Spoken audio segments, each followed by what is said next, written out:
Bismillahirrahmanirrahim. Basına ve kamuoyuna.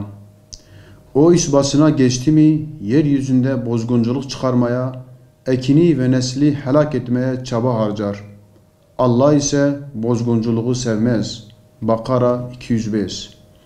Maddi refahın zirve yaptığı günümüzde üzülerek belirtmek isteriz ki maneviyatsızlık ve ahlaki çöküş zirve dönemini yaşamaktadır. Cinayetler, yaralamalar, cinnet geçirmeler, tecavüz, dolandırıcılık, hırsızlık, tefecilik, gasp ve soygun, madde bağımlılığı vesaire almış başını gidiyor.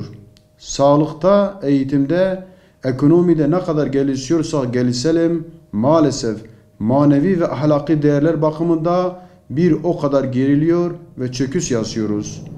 Durum bu olduğu halde bugüne kadar duyarlı STK'ların, alimlerin, kanaat önderlerin, toplumun önde gelenlerin bu yönde açıklama ve çağrılarına rağmen yerel ve genel yönetimler maalesef bu konuda uç maymunu oynuyorlar.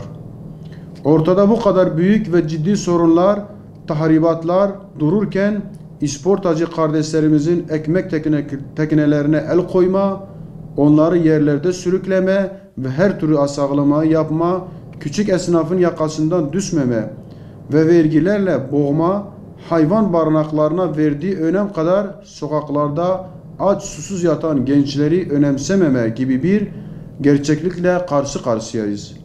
Acı da olsa bize göre durum bu şekildedir.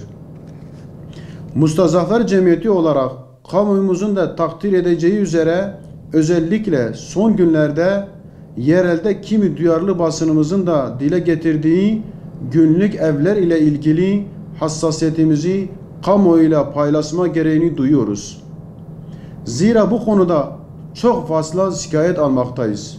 Sadece şehrimizde değil, tüm ülkede günlük evlerin ekseriyetinin yasa dışı ve gayri ahlaki işler için kullanıldığı herkesin malumudur. Herhalde bunu bilmeyen ve duymayan yoktur.